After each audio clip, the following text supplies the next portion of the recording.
Right now, without any sensation at all, something is passing through the chair you are sitting in, through the floor beneath it, and through your own body, at about 220 kilometers per second, roughly a third of a proton's worth in every cubic centimeter.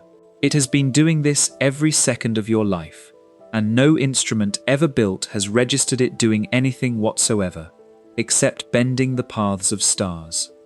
But here is what that description quietly assumes. Every mass ever measured beyond the Earth was weighed the same way. Measure a motion, assume a law, solve for the mass. 93 years ago, that method started returning answers 5 times too large, and it has never stopped. And when physicists finally studied the shortfall itself, instead of hunting for whatever causes it, they found something nobody expected. It has a shape, a single acceleration threshold, identical in every galaxy ever measured, whose value happens to match the expansion rate of the entire universe. So which is actually missing, the matter or the law? By the end of tonight, you will know exactly why nobody can say yet, and why whoever finally does will not have answered one question. Settle in, hit subscribe if you're new here, because by the end of this, the number on the scale will never mean quite the same thing again. Now, let's slowly ease into this.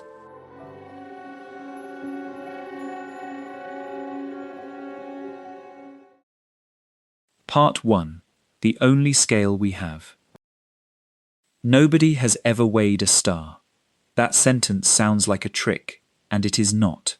There is no scale large enough, no balance, no lever, no way to set the sun on one side of anything and pile up known masses on the other until the two agree. And yet, if you look up the mass of the sun tonight, you will find it stated to remarkable precision, about 1.989 times 10 to the 30th kilograms. 2,000 billion tons, give or take a rounding error, that would swallow the Earth several thousand times over. So where does that number come from, if nobody has ever weighed it? It comes from watching us move.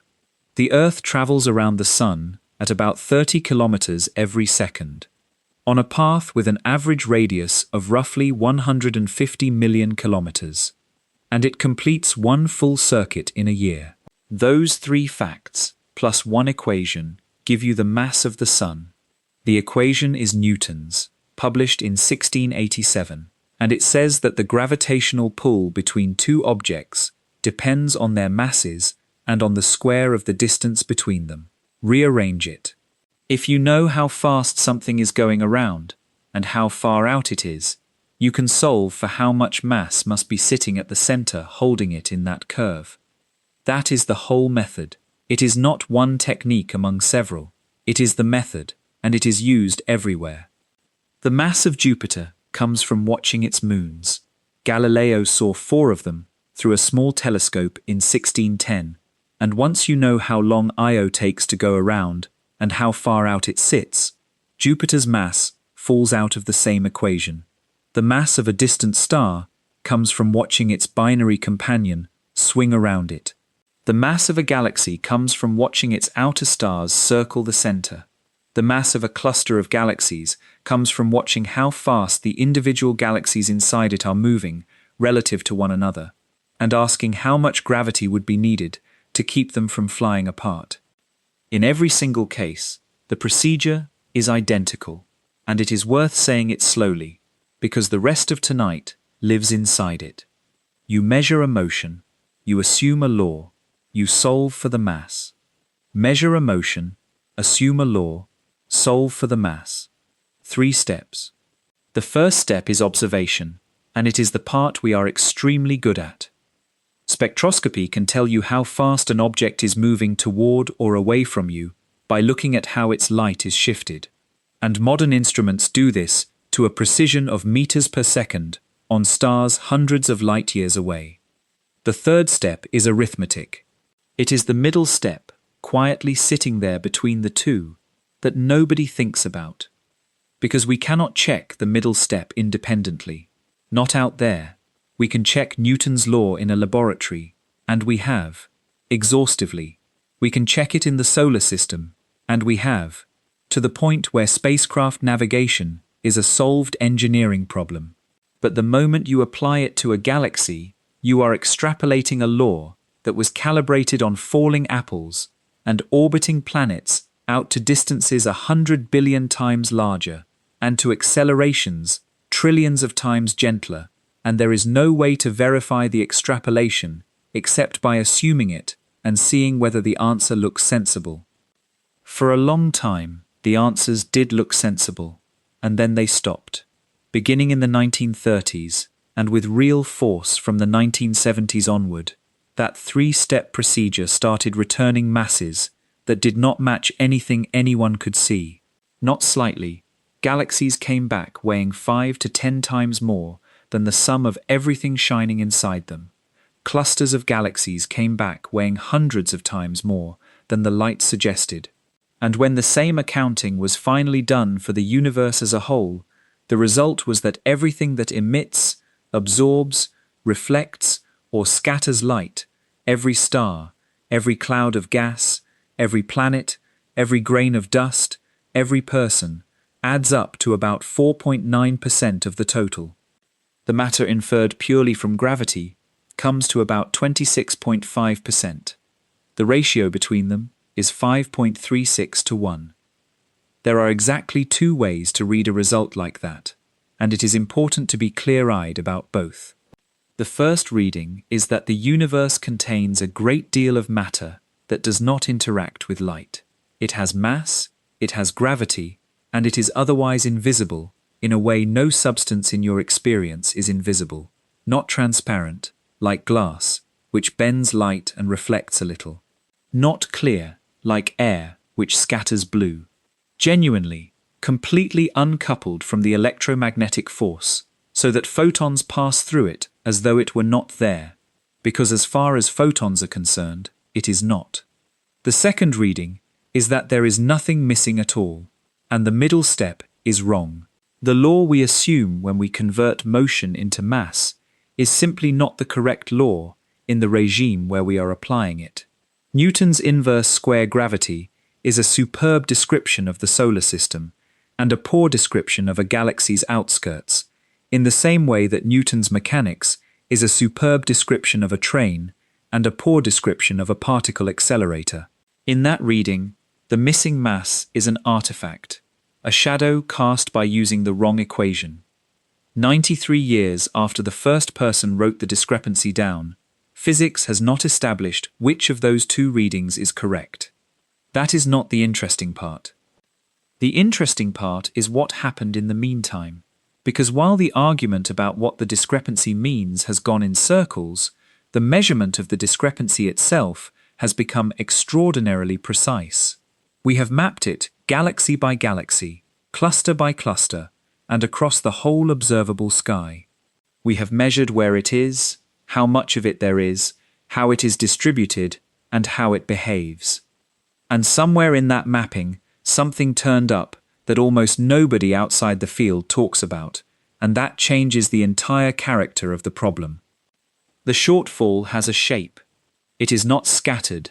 It is not random from galaxy to galaxy.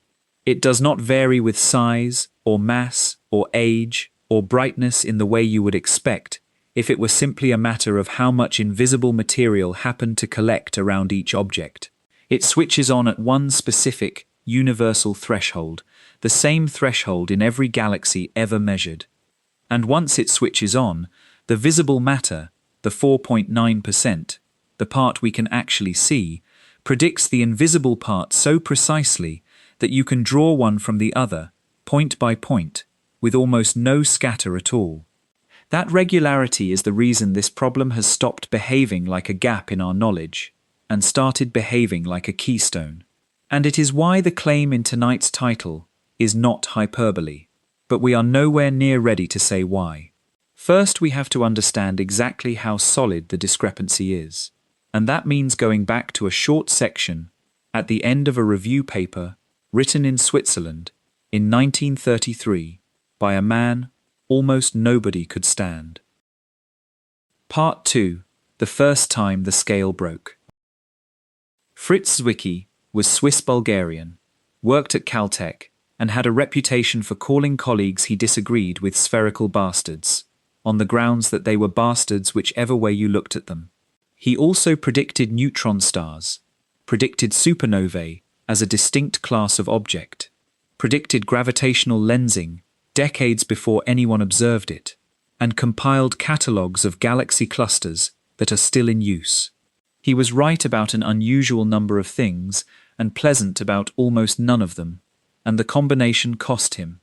In 1933, he published a paper in a Swiss journal, Helvetica Physica Acta, Volume 6, titled The Redshift of Extragalactic Nebulae. It is mostly a review of ideas about redshift. The part that mattered is section 5, near the back, under the heading Comments on the Velocity Dispersion in the Coma Cluster of Nebulae. It runs a few pages. It is, by a wide margin, the most consequential thing in the paper, and it reads like an afterthought. Here is what he did. The Coma Cluster is a swarm of galaxies, about 320 million light-years away, in the direction of the constellation Coma Berenices. Zwicky had spectra for 8 of its member galaxies, which does not sound like many, and was in fact a considerable achievement, because photographic plates in that era needed exposures of up to 50 hours and more per object. 50 hours of a telescope's life, spread over many nights, to get one number. The 8 numbers he got were these: 8,500 kilometers per second, 7,900, 7,600, 7,000, 6,000, 6,700, 6,600, and 5,100. He flagged the last as possibly not a cluster member at all, and put the odds of that at about 1 in 16. What he cared about was not the average of those numbers. It was the spread. The galaxies were not all moving together. They were moving relative to one another by, in his words, at least 1,500 to 2,000 kilometers per second. Now apply the method. Measure a motion, assume a law, solve for the mass. Zwicky used a piece of classical mechanics called the virial theorem, which relates how fast the members of a bound, settled system move to how much mass is holding them together. If galaxies are flying around inside the cluster at those speeds, and the cluster is not visibly coming apart, gravity must be strong enough to keep them. So how much mass does that require? He put in the numbers he had.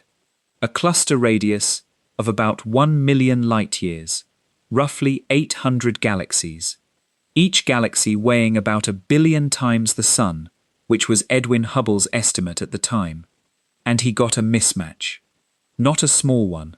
In his own words, in order to obtain, as observed, a medium-sized Doppler effect of 1,000 kilometers per second or more, the average density in the Coma system would have to be at least 400 times greater than that derived on the basis of observations of luminous matter. 400 times. Then he wrote the sentence. If this should be verified, it would lead to the surprising result that dark matter exists in much greater density than luminous matter. In the original German, dunkle Materie, dark matter, with the Swiss spelling of the comparative, größere, which is how you can tell the paper was set in Zurich. He was not being careless. In the same short section he considered and dismissed the obvious escape routes, one by one. Perhaps the cluster is not settled, not in equilibrium, so the virial theorem does not apply. He calculated that this buys you a factor of 2 at most. Perhaps the cluster is simply flying apart, unbound, and we are watching the debris.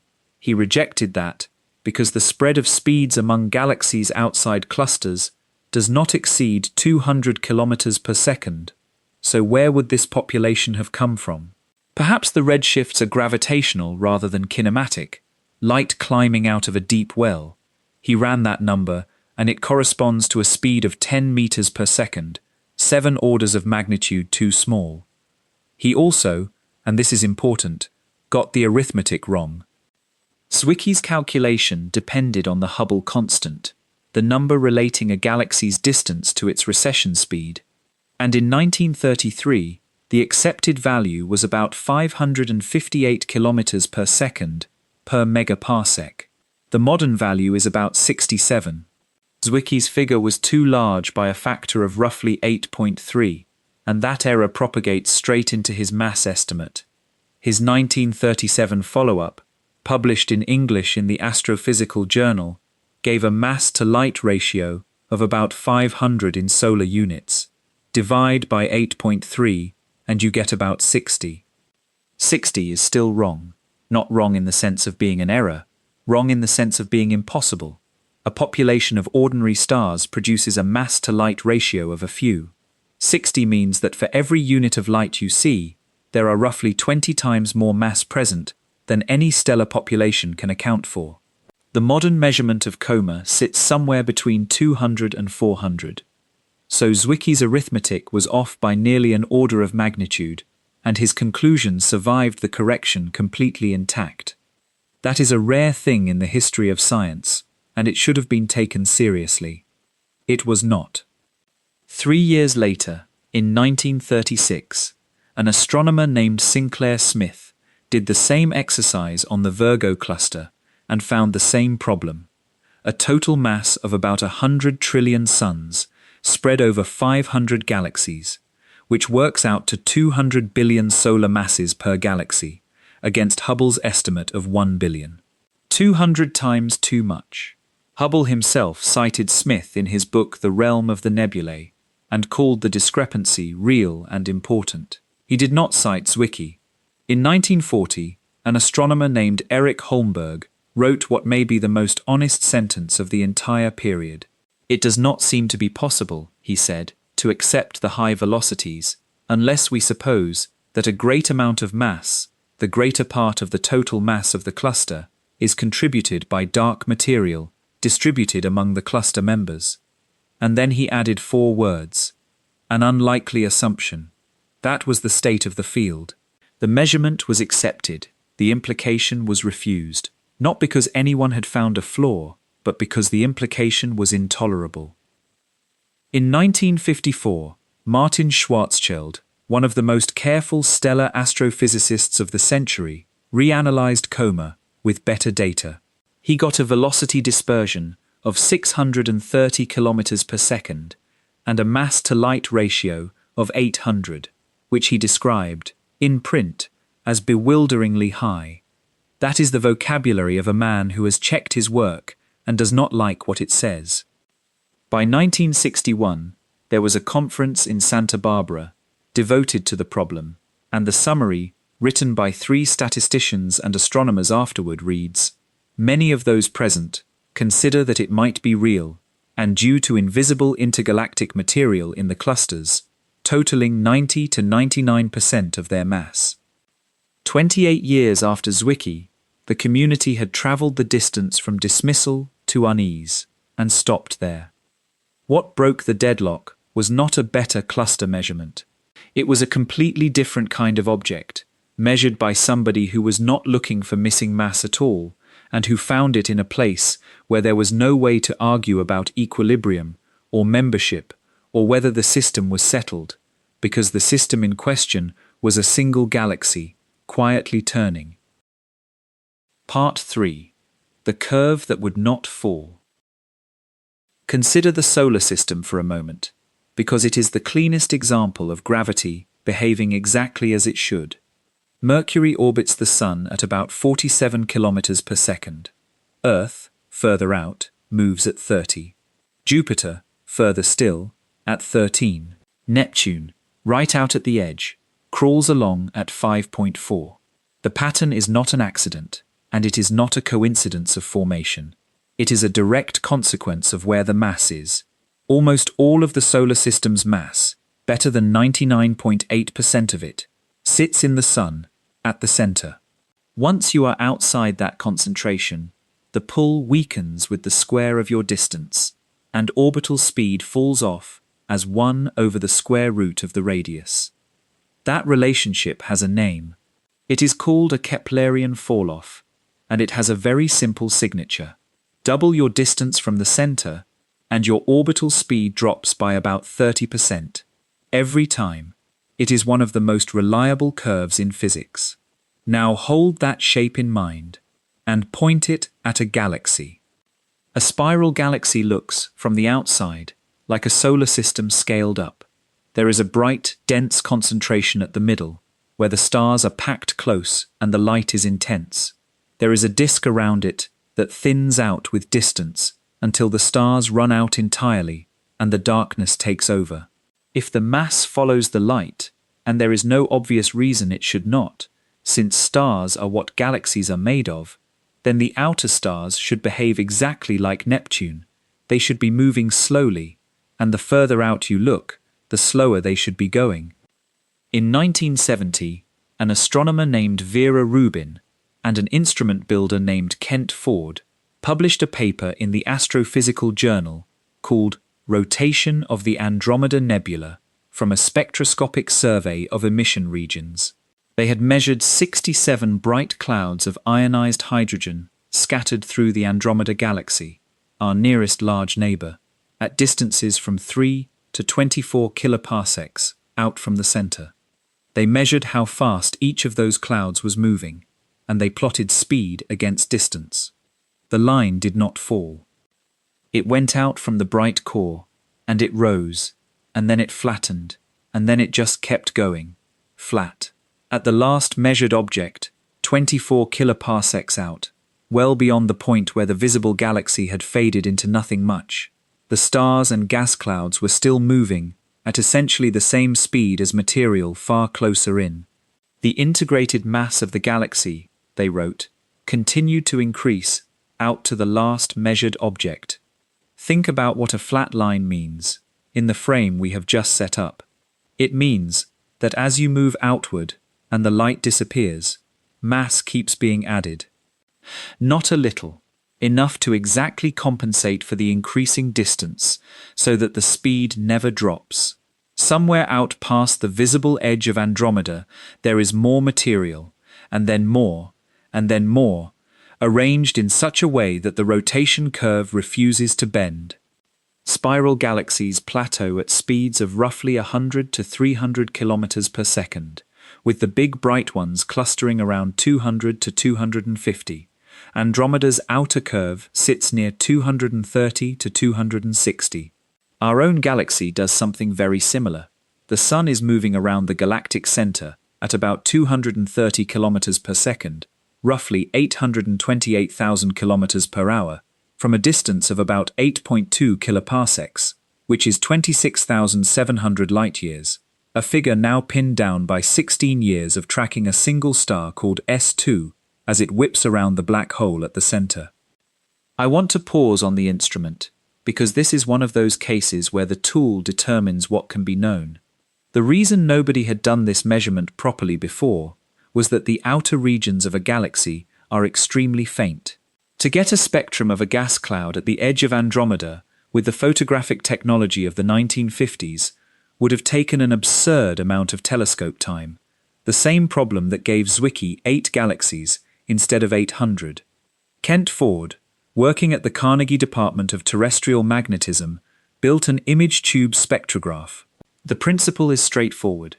Put a photocathode in front of the plate, so incoming photons knock electrons loose. Accelerate those electrons onto a phosphor screen. The picture that comes out the other side is many times brighter than the one that went in. Exposure times dropped by roughly a factor of 10. That is what made the faint outskirts observable at all. And the faint outskirts are exactly where the anomaly lives. The instrument that opened this problem was built to solve a completely different practical annoyance, and it happened to point straight at the one place in a galaxy where the books do not balance. Rubin and Ford did not stop at Andromeda. In 1978, with Norbert Thonard, they published rotation curves for 10 high-luminosity spirals, all flat out to the outermost measured radius. In 1980, they published 21 more, in a paper whose title tells you the whole story: Rotational Properties of 21 SEC Galaxies with a Large Range of Luminosities and Radii, from NGC 4605 at 4 kiloparsecs to UGC 2885 at 122 kiloparsecs. A factor of 30 in size, same answer every time. Eventually they worked through some 60 spiral galaxies, and every one of them did the same thing. And, characteristically, Rubin spent a good deal of effort making sure other people got credit. Radio astronomers had been seeing hints of this for years using the 21-centimeter line of neutral hydrogen, which extends further out than the visible gas clouds do. Morton Roberts had measured Andromeda that way in 1966. Albert Bosmer's 1978 doctoral thesis presented velocity fields for 25 galaxies and reached further out than the optical work, and appeared a few months before the Rubin and Ford paper of the same year. In their own paper, Rubin, Ford and Thonard wrote plainly, Roberts and his collaborators deserve credit for first calling attention to flat rotation curves. Nor was she the first person to notice the shape. Horace Babcock's 1939 doctoral dissertation measured Andromeda out to 100 arc minutes and found an outer curve that would not fall, and wrote, with real care, because his data were partly wrong, and he seems to have suspected it, that the result suggests either that absorption plays a very important role in the outer portion of the spiral, or, perhaps, that new dynamical considerations are required.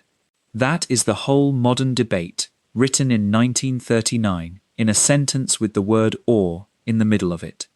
In 1970, in an appendix to a paper about something else entirely, Ken Freeman looked at two galaxies and wrote, there must be in these galaxies additional matter which is undetected, either optically or at 21 centimeters. Its mass must be at least as large as the mass of the detected galaxy. And in 1973, there arrived a piece of evidence from a completely different direction, theory rather than observation. Jeremiah Oestreicher and Jim Peebles ran computer simulations of flattened, rotating galaxies with a few hundred mass points and asked a simple question, which they put in their title: Can cold galaxies survive? The answer was no. Disks like the Milky Ways turned out to be, in their words, rapidly and grossly unstable to bar-like modes. Left to themselves, they buckle and collapse into a bar within a few rotations. What stabilizes them is a spherical halo of extra mass, 1 to 2.5 times the mass of the disk. So by the mid-70s, invisible mass was needed not only to explain how fast galaxies spin, but to explain why spiral galaxies still look like spirals. Two independent papers in 1974, one by Oestreicher, Peebles and Yahil, and one by Einasto, Karsick and Saar, both opened by stating that galaxy masses had been underestimated by about a factor of 10. By 1979, Sandra Faber and Jay Gallagher were writing in a review that the case for invisible mass in the universe is very strong and becoming stronger. Rubin's own account of how the field turned is characteristically dry. Many people, she told an interviewer in 1989, initially wished that you didn't need dark matter. It was not a concept that people embraced enthusiastically, but the observations were undeniable enough so that most people just unenthusiastically adopted it. Asked how she had convinced the skeptics, she said, all you had to do was show them a picture of the spectrum. She had been told, when she applied to graduate school, that Princeton does not accept women. The astronomy program there did not admit any until 1975. She was the only astronomy major in her class at Vassar in 1948. She took her doctorate under George Gamow. She received the National Medal of Science in 1993 and the Gold Medal of the Royal Astronomical Society in 1996, the first woman to be given it since Caroline Herschel in 1828, a gap of 168 years. She died on Christmas Day, 2016, at the age of 88, without a Nobel Prize, and since the Nobel is not awarded posthumously, she will not receive one. Her line about all of this was that In a spiral galaxy, the ratio of dark to light matter is about a factor of 10, and that this is probably a good number for the ratio of our ignorance to our knowledge. "We are out of kindergarten," she said, "but only in about 3rd grade. Hold on to that, because we will come back to it at the end, and it will mean something different by then. But a flat rotation curve, on its own, is still just one measurement made one way. It rests on assumptions that the orbits are circular, that the disk is in a steady state, that we are reading the geometry correctly. If the whole case for missing gravity rested on rotation curves, there would be a genuine argument to have. It does not.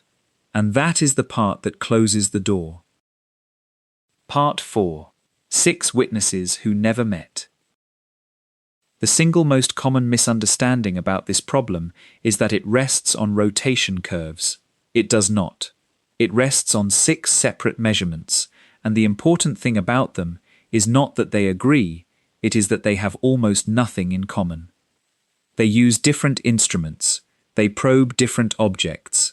They sample different epochs of cosmic history, separated by billions of years. They make different assumptions, and crucially, they fail in different ways. If you wanted to invent a single mistake that would produce all 6 results, you would find that no such mistake exists, because a flaw that corrupts one of them leaves the others untouched. Let me take them one at a time. The first witness is galaxy rotation, which we have just met. It assumes Newtonian dynamics and roughly circular orbits, and it returns 5 to 10 times more mass than the light accounts for, in essentially every spiral galaxy ever measured. Its weak point is the assumptions about the orbits and the geometry of the disk. The second witness is cluster dynamics, which is Zwicky's method, and it has nothing in common with the first. There is no rotation involved. Galaxies in a cluster move on wildly different paths in every direction. It also has a second, independent form. Instead of tracking individual galaxies, you can measure the temperature of the hot gas that fills the cluster and glows in X-rays. Hotter gas means faster moving particles, which means a deeper gravitational well is required to keep the gas from evaporating away. 2 completely different measurements of the same object, one using galaxies as test particles and one using the thermal state of a plasma. Both give dark to ordinary ratios of around 5 to 6 to 1. The third witness is gravitational lensing, and this is the one that changes the epistemic situation entirely, so it is worth slowing down. General relativity says that mass curves spacetime, and that light follows the curvature. So a concentration of mass in front of a distant galaxy will bend that galaxy's light as it passes, distorting its apparent shape. In the strong case, this produces multiple images, or arcs, or a complete ring. In the far more common weak case, it produces a distortion of about 1%, far too small to notice in any individual galaxy, but detectable statistically across hundreds of thousands of background galaxies whose shapes are all being stretched in a coherent pattern by the same intervening mass. Here is what makes it different from everything else. Weak lensing measures the projected mass directly. It does not assume the system is settled. It does not assume anything is orbiting. It does not assume that light traces mass. In fact, it does not care about the light at the lens at all. It weighs the mass without requiring the mass to shine. That means every objection you might raise about equilibrium, or about hidden motions, or about whether a cluster is properly bound, simply does not apply. And the answer lensing gives is the same answer. The Dark Energy Survey mapped roughly 4,000 square degrees of sky from the shapes of over 100 million galaxies. A more recent combination covers 13,000 square degrees from 270 million. The clustering strength those maps return agrees with the value derived from the microwave background to within a few %, and the 2 measurements share no methodology whatsoever. The fourth witness is one specific object, and it is the closest thing this field has to a photograph of the problem. It is a system catalogued as 1E0657-558 at a redshift of about 0.3, some 3.7 billion light-years away. Two galaxy clusters have collided and passed through one another. In 2006, a team led by Douglas Clow published a paper with a title that does not hedge, a direct empirical proof of the existence of dark matter. What makes a collision useful is that different kinds of matter behave differently in one. The galaxies themselves are effectively collisionless. They are tiny compared to the distances between them, so two clusters can pass through each other, and almost no galaxy will strike another. They sailed through. The hot X-ray gas, which is where roughly 90% of the ordinary matter in a cluster actually lives, is a fluid. Fluids collide. It piled up, shocked, heated, and was left behind in the middle, dragging. So after the collision you have ordinary matter, mostly in one place, the gas, stranded in the center, and galaxies out ahead of it, on either side. Then they mapped the gravity, using lensing, which requires no assumption about the force law at all. And the gravity was not with the gas, it was out ahead, tracking the galaxies. The offset between where the mass is and where the ordinary matter is measures out at 8 sigma. In an ordinary settled cluster, the invisible mass and the visible gas sit on top of one another, and you can always argue about modeling. This collision pried them apart, and the gravity went with the invisible component. The fifth witness comes from a time before any galaxy existed at all. 380,000 years after the beginning, the universe cooled enough for electrons and nuclei to combine into neutral atoms, and light, which until then had been trapped, scattering endlessly off free electrons, was released. That light is still arriving. We call it the cosmic microwave background, and it is the oldest thing anyone can see. It is not perfectly smooth. There are temperature variations across it at the level of about 1 part in 100,000, and the statistical pattern of those variations encodes the contents of the early universe with astonishing precision. The final results from the Planck satellite give the ordinary matter density, the cold dark matter density, the dark energy fraction, the expansion rate, and the age of the universe, 13.797 billion years, plus or minus 23 million. The characteristic angular scale in that pattern is measured to 0.03%, which makes it one of the most precise measurements in all of science. And that pattern says, unambiguously, that most of the matter present at 380,000 years was not made of atoms. We will get to exactly how it says that in a moment, because the argument is beautiful and almost nobody explains it properly. The sixth witness is not a measurement at all. It is an accounting problem about time. The ripples in that early light are 1 part in 100,000. Gravity amplifies ripples. Dense regions pull in more material and become denser. But in an expanding universe, the amplification is slow. Density contrasts grow in proportion to the scale factor, which is to say, in proportion to how much the universe has expanded. Since that light was released, the universe has expanded by a factor of about 1100. So take 1 part in 100,000, multiply by 1100, and you get about 1 part in 100. To collapse into a bound object, a galaxy, a star, anything, a region needs a density contrast of about 1. Not 1%, 1. A universe made only of ordinary matter, starting from the ripples we can actually see in the microwave background, would today be a smooth, featureless fog. It would be 100 times short. There would be no galaxies, no stars, no planets, and nobody to notice. We observe galaxies that had already formed when the universe was less than 500 million years old. 6 witnesses, different instruments, different objects, different epochs, different assumptions, different failure modes. All of them off in the same direction, and all of them off by the same amount. You are not being asked to trust one measurement. You are being asked either to accept that conclusion or to find a single mistake capable of producing all six, and no one, in 93 years, has proposed one. Which leaves the sixth witness sitting there with a question attached. If ordinary matter could not have built anything in the time available, how did anything get built? The answer to that involves a head start, and the size of the head start is where this stops being an abstraction and starts being about you. Part 5. The head start. Put yourself somewhere in the universe, about 100,000 years after it began. There is no darkness here. There is no such thing.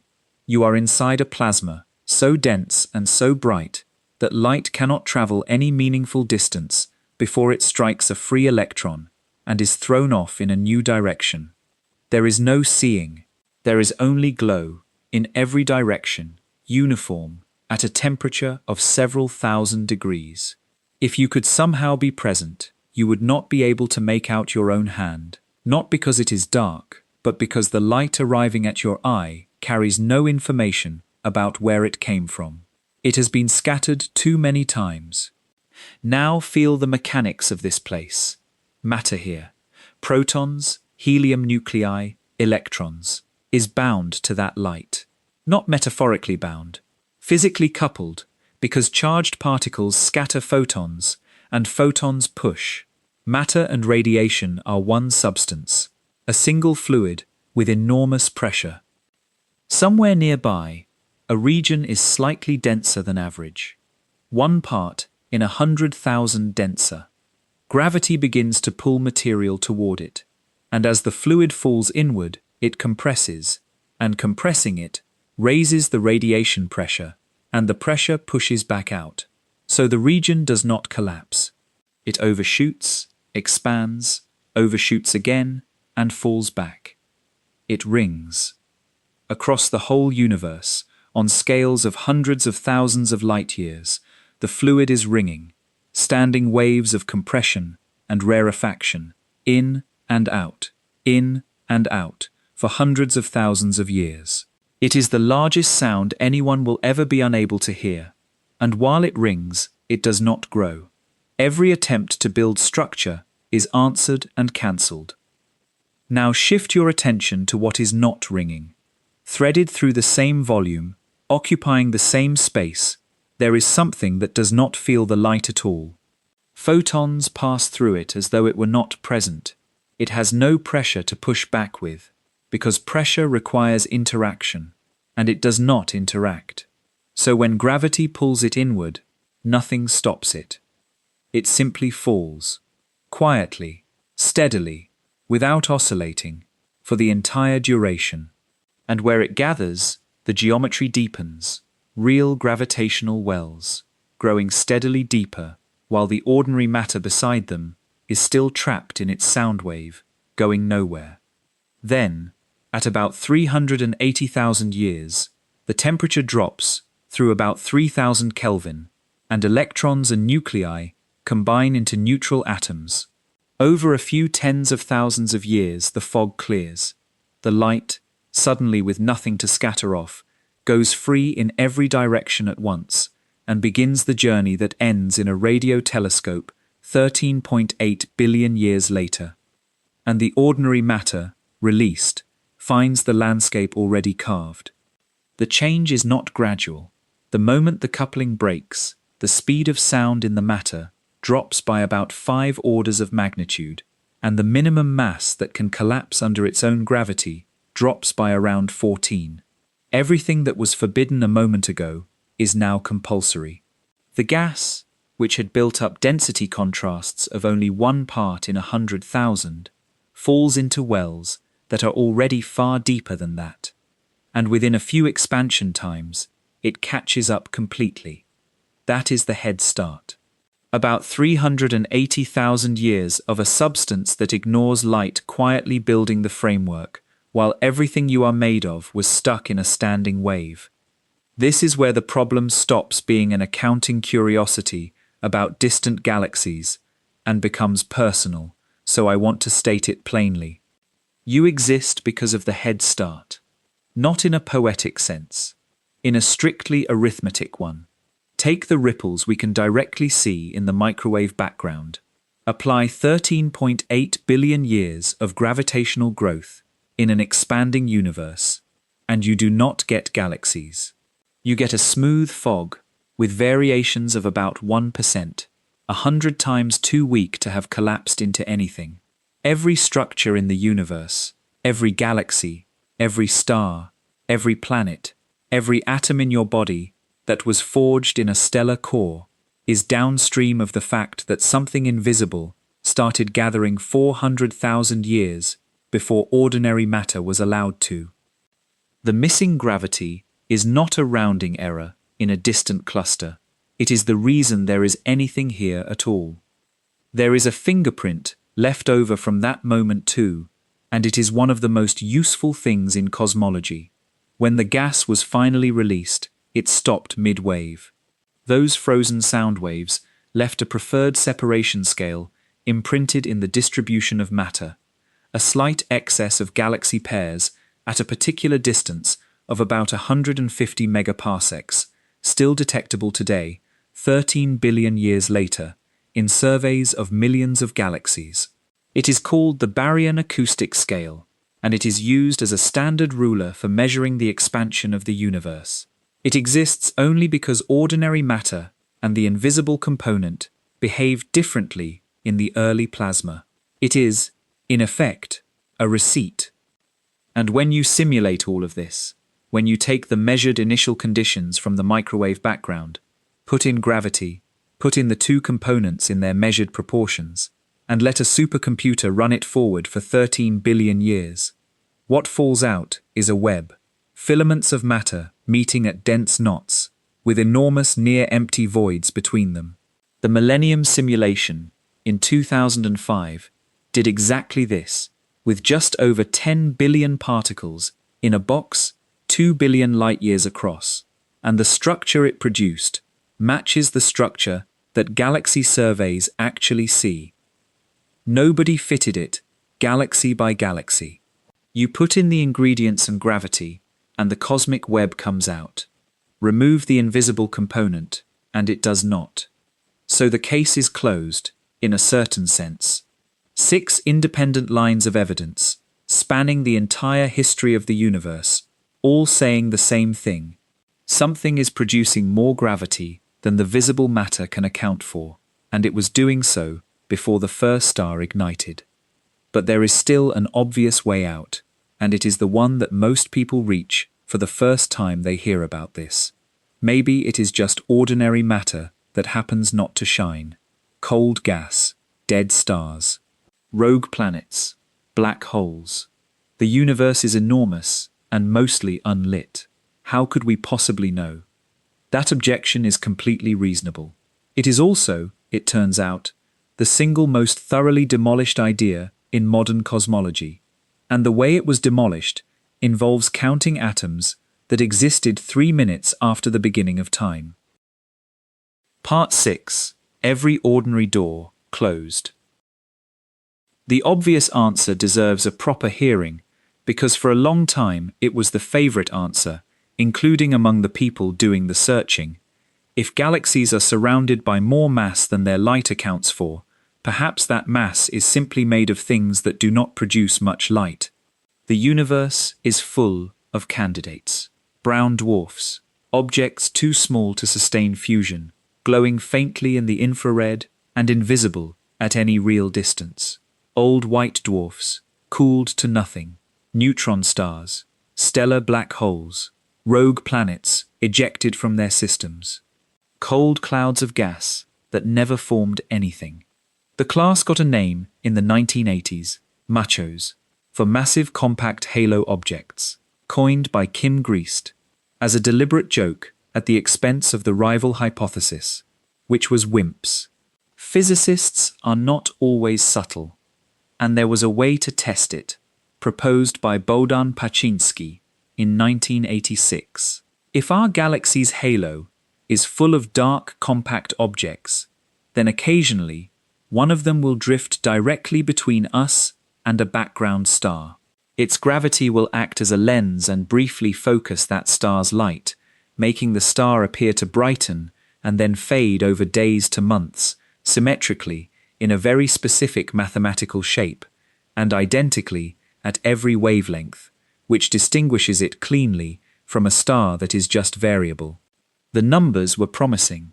If the halo were entirely machos, roughly one star in every 2 million should be lensed at any given moment, and the events should last about 130 days for an object of one solar mass, scaling with the square root of the mass.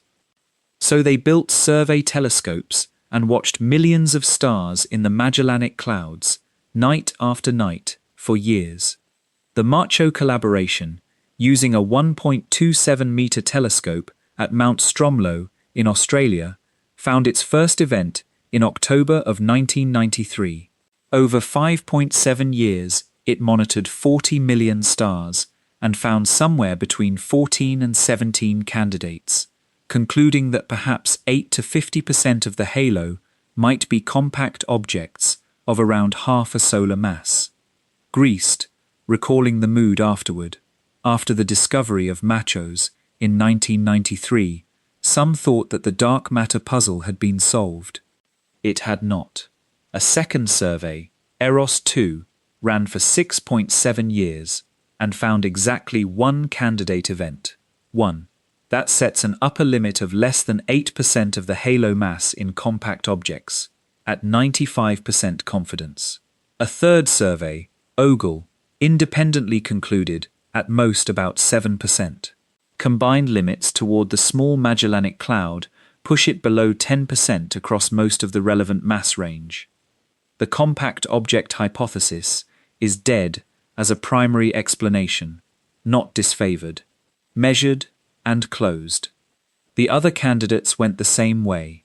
Deep star counts with the Hubble Space Telescope, looking at high galactic latitudes where the halo should be visible if it were made of faint stars, found 5 stars in the relevant color range below magnitude 23 and none redder. That caps M dwarfs at under 5% of the halo and red dwarfs at under 1%. Cold gas is counted directly. Neutral hydrogen glows at 21 centimeters and is mapped across the whole sky. Hot gas glows in X-rays. As far back as 1971, it was shown that the X-ray emitting gas in clusters is less than 2% of what would be needed to bind them. But all of that is piecemeal. Each of those limits could, in principle, be argued about. What actually closes the door is a single argument that does not care what shape the ordinary matter is in, and it comes from the first 3 minutes. Between roughly 1 second and 20 minutes after the beginning, the universe was hot and dense enough to run nuclear fusion everywhere at once. Protons and neutrons combined into deuterium, then helium, with traces of lithium, and then the expansion cooled things below the threshold and the process shut off. The light elements you find in the universe today were largely made in that window. Here is what makes it useful. How much of each element gets produced depends on essentially one number, the ratio of baryons, protons and neutrons, to photons. Too many baryons and fusion runs efficiently, burning deuterium up into helium. Too few, and it stalls early, leaving deuterium behind. And because the microwave background gives us the photon density with extreme precision, measuring any one primordial abundance tells you the total number of baryons in the universe. All of them, including every baryon that never lit up. Deuterium is the best measuring stick because it is only ever made in that first window and only ever destroyed afterward. Stars burn it, nothing makes it. So you find gas that has never been processed by stars. In practice, that means near pristine clouds at high redshift, seen in absorption against the light of quasars behind them, in systems whose chemistry shows almost no enrichment. In 2018, Ryan Cook, Max Patini, and Charles Steidl published a measurement from 7 such systems, titled, "With Justified Confidence, 1% Determination of the Primordial Deuterium Abundance." Their result? 2.527 parts in 100,000, plus or minus 0.030. A measurement of the composition of the universe at 3 minutes old to a precision of 1.2%. Convert that to a baryon density and compare it to the baryon density derived from the microwave background, a completely different physical process, at a completely different epoch, measured with a completely different instrument. They agree to, within a few percent, nucleosynthesis at 3 minutes and recombination at 380,000 years, quasar absorption spectroscopy and microwave anisotropy, agreeing on how many protons and neutrons exist in the universe. And the number they agree on is about 4.9% of the total, against a total matter content of about 31.5%. Now here is the part that closes it. Nucleosynthesis counts baryons by what they did in the first 3 minutes. It has no idea what happens to them afterward, and does not care. Whether a given proton ends up in a star, a planet, a cloud of gas, a brown dwarf, a lump of rock, or a black hole, it was counted at 3 minutes. You cannot hide extraordinary matter from nucleosynthesis. Whatever dark, ordinary matter exists, it is already inside the 4.9%. That is the kill shot, and it is worth appreciating that it is completely independent of the microlensing surveys. 2 constraints, from unrelated physics, closing the same door from opposite sides. One clarification is worth making, because these 2 things are constantly confused. There is a separate puzzle called the missing baryon problem, which is that for a while, about 30% of the ordinary matter predicted by nucleosynthesis could not be located in surveys of the nearby universe. That problem is essentially solved. Most of it sits in a diffuse, million-degree intergalactic plasma, and it was confirmed by measuring how fast radio bursts are smeared out as they travel through it. That was a 30% shortfall inside the 4.9%. It is not this. There is exactly one loophole left, and it is narrow. Black holes formed from collapsing stars are baryonic. They are made of counted protons. But black holes formed directly from density fluctuations before nucleosynthesis would not be. Bernard Carr and Stephen Hawking proposed these primordial black holes in 1974. Most of the mass range is now excluded, either because they would have evaporated by now and produced gamma rays we do not see, or because microlensing would have caught them. One window survives, at roughly asteroid masses, where the objects are too heavy to have evaporated and too small to lens anything. Their event horizons are smaller than an atom. As of 2026, that window is still open. So, the discrepancy is real, confirmed 6 ways, and not made of anything ordinary. At which point, the sensible thing to do is stop asking what it is and start asking what it does. Because when people finally did that, when they stopped hunting the substance and started studying the shortfall itself, as a pattern, they found something nobody expected, and it is the reason this problem is different from every other open question in physics. Part 7. The Threshold. Here is the question that should have been asked much earlier than it was. Where exactly does the discrepancy begin? Not how much is missing, where. In a given galaxy, there is an inner region where the visible matter accounts for the motion perfectly well, and an outer region where it does not. Somewhere between those two, the books stop balancing. So what determines the location of that boundary? The intuitive answer is distance. The anomaly is an outer regions phenomenon, so presumably it kicks in at some radius. But that cannot be right in any simple way, because galaxies come in wildly different sizes. The Rubin sample alone spanned a factor of 30, and the boundary is not at a fixed number of kiloparsecs. The next guess is mass, or luminosity. Bigger galaxies, more missing mass, boundary further out. That is closer, but it also fails, because galaxies of the same mass with different sizes have their boundaries in different places, and dim, spread out galaxies show the anomaly essentially everywhere, while compact bright ones show it only far out. In 1983, Mordechai Milgrom, an Israeli physicist, published 3 papers back-to-back in the Astrophysical Journal and pointed out something that had been sitting in the data unnoticed. The boundary is not set by distance, or by size, or by mass. It is set by acceleration. Every orbiting object has a gravitational acceleration, the rate at which its velocity is being bent around the curve. Near the center of a galaxy, that acceleration is comparatively large. Further out, it is smaller. And when you go through galaxy after galaxy and ask what the acceleration is at the point where the discrepancy appears, you get the same number every time. That number is about 1.2 times 10 to the minus 10 meters per second squared. I want to sit with how small that is, because the figure means nothing until you feel it. Take an object, put it at rest in empty space, subject to nothing but this acceleration.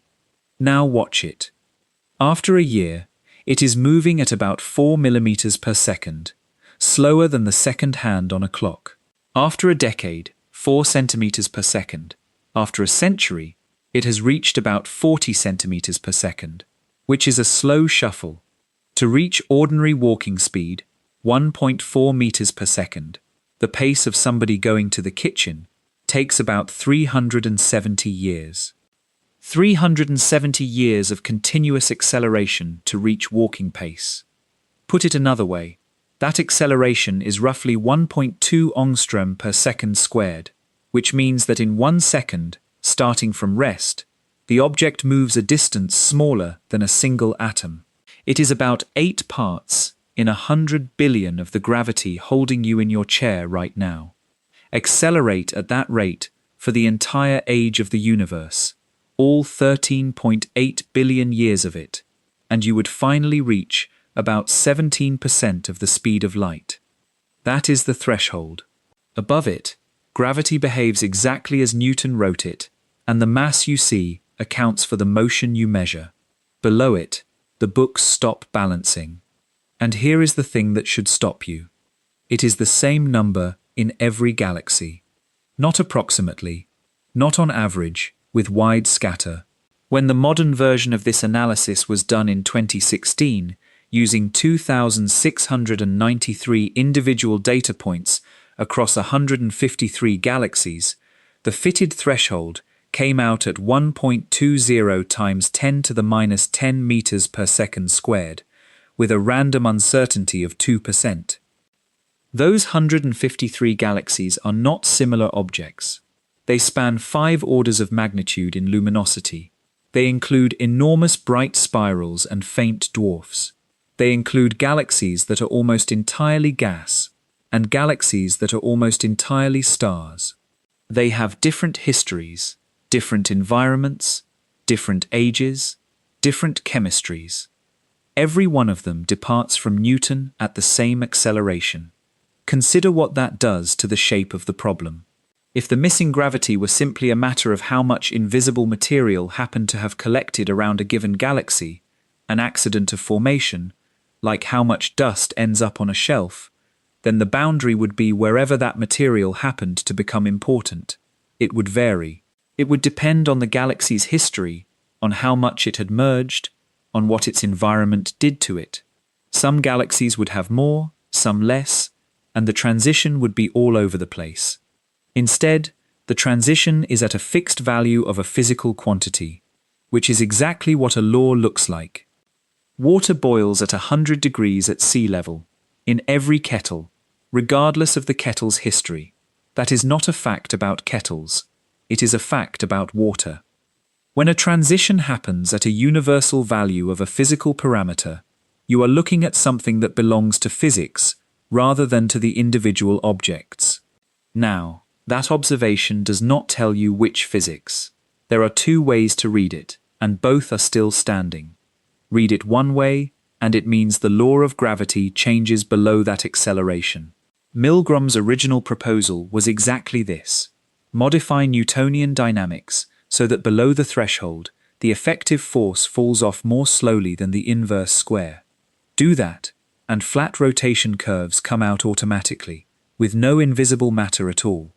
Read it the other way, and it means that the process which assembles galaxies out of ordinary matter and invisible matter somehow always produces the same result. That galaxy formation, for reasons involving gas physics and feedback and cooling, conspires to place the transition at a universal acceleration. That is not absurd.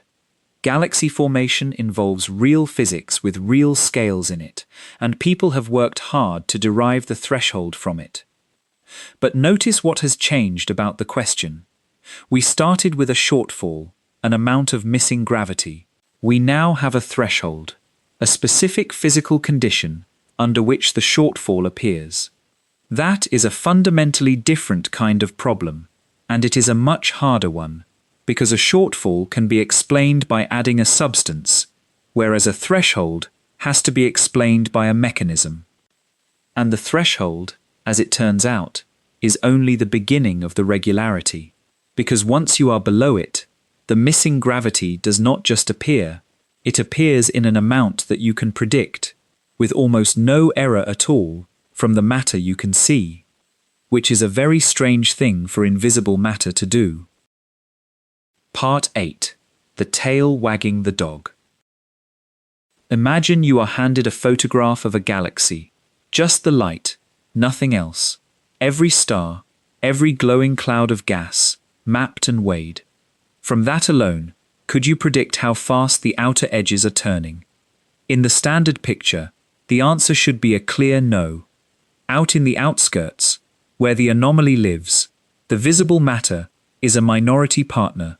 Most of the gravity there comes from the invisible component, and the invisible component is supposed to be a halo, a roughly spherical cloud that formed early, that has its own mass, its own concentration, its own spin, its own merger history. Two galaxies with identical visible contents could easily sit in halos of quite different structure. Knowing where the stars are should tell you something, but it should not tell you everything. In 2016, Stacy McGaugh, Federico Lelli, and James Schombert put that to the test in the most direct way available. They took a sample called SPARC, Spitzer photometry and accurate rotation curves, which combines infrared images that trace stellar mass cleanly with radio measurements of rotation that reach far out into the gas. And for 2,693 individual points, across 153 galaxies, they computed two numbers. The first is the acceleration you actually observe at that radius, from the rotation speed. The second is the acceleration that the visible matter alone should produce there, calculated from the photograph. Then, they plotted one against the other. If the outer regions were dominated by halos with their own independent properties, that plot should be a cloud. Instead, it is a line, a single, tight curve, with every galaxy in the sample lying on it. The raw scatter is 0.13 dex, about 35%. But most of that is measurement error, uncertainty in the distance to each galaxy, uncertainty in its inclination angle, uncertainty in how much mass each unit of starlight represents. Subtract all of that, and the intrinsic scatter left over is about 0.06 dex, roughly 15%, which is, within the errors, consistent with zero. The paper's own summary is worth quoting exactly, because it is unusually blunt for a physics abstract. The correlation, they wrote, persists even when dark matter dominates. Consequently, the dark matter contribution is fully specified by that of the baryons. And then, tantamount to a natural law for rotating galaxies. Read that middle sentence again. In the region where the invisible matter is supplying most of the gravity, the amount it supplies is completely determined by the visible matter. There is a second regularity, a global one rather than a point-by-point one, and it was noticed much earlier. If you take a spiral galaxy's total ordinary matter, stars plus gas, and plot it against the flat rotation speed of its outskirts, you get a clean power law. Mass goes as the fourth power of velocity. Double the rotation speed and you have 16 times the mass. That relation holds across 5 to 6 decades in mass, from tiny gas-rich dwarfs up to giant spirals, with an intrinsic scatter of about 0.1 dex. The measured slope is 3.94, plus or minus 7 hundredths. Milgrom's 1983 proposal predicts a slope of exactly 4, with 0 intrinsic scatter as a mathematical consequence. It made that prediction before the gas-rich end of the sample, where the uncertainty in converting light to mass is smallest, and therefore where the test is cleanest, had been measured at all. Decades later, it was measured, and it landed on the prediction. In the standard picture, this relation is harder to account for, though not impossible. The rotation speed is set by the halo. The ordinary matter content is set by star formation, supernova feedback, and how much gas a galaxy managed to keep. Those two things should decouple, and halo-to-halo variation should inject scatter on its own. The semi-analytic expectations are around 0.15 dex or more. The observed scatter is smaller than the theory's minimum. Simulations have improved, and the argument is live. The fight is no longer about whether models can produce the relation, but whether they can produce it as tight as it is. And then there is the third regularity, which is the one that genuinely unsettles people, and it has the least mathematical machinery of the three. Renzo Sansisi, a Dutch radio astronomer, stated it in 2004 in a single sentence. For any feature in the luminosity profile, there is a corresponding feature in the rotation curve, and vice versa.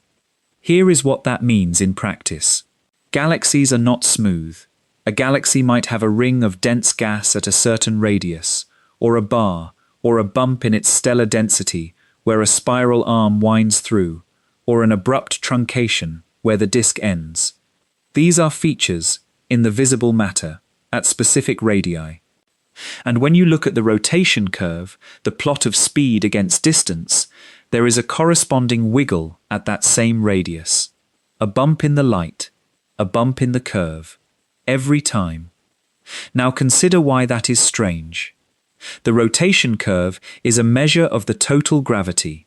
In the outer regions, most of that gravity is supposed to come from the halo, and a halo is a dynamically hot, roughly spherical, pressure-supported structure. Its constituent objects are on randomly oriented orbits, crossing and recrossing, which means it physically cannot hold sharp, narrow, disc-shaped features.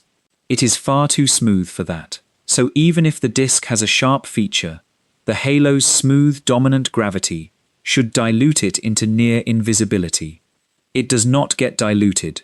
The wiggle is there, at full strength, exactly where the light says it should be.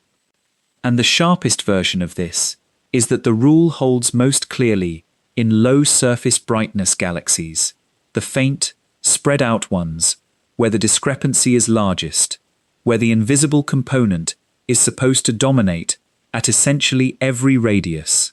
In those galaxies, the small fraction of the mass that shines is dictating the detailed, point-by-point motion of the overwhelming majority that does not. The tail is wagging the dog. Put the three together. Globally, the visible mass predicts the rotation speed through a clean power law. Locally, the visible mass predicts every wiggle in the curve, and across the whole sample, the visible acceleration predicts the total acceleration through a single one-parameter function with a scatter consistent with 0. That is not what you would expect from a substance that formed independently, collapsed under its own gravity, and merely happened to have galaxies condense inside it. Whatever is producing the extra gravity is not indifferent to the visible matter.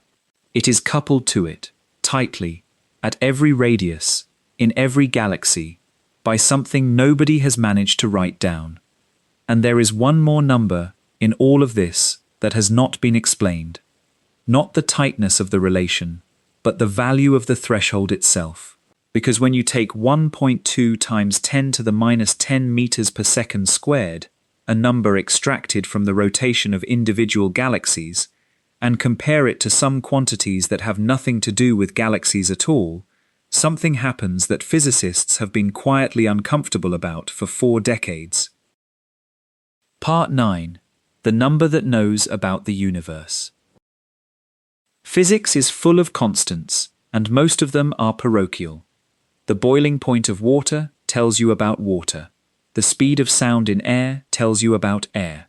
Numbers that describe one kind of system usually stay in that system, and when a number shows up in 2 unrelated places, it is generally because somebody has traced the connection and can explain it. The acceleration threshold is not like that. It was extracted from the rotation of spiral galaxies, objects 100,000 light-years across, spread across the nearby universe, each one an accident of its own formation history. There is no obvious reason it should have anything to do with anything larger. Now take a completely different quantity, the expansion rate of the universe.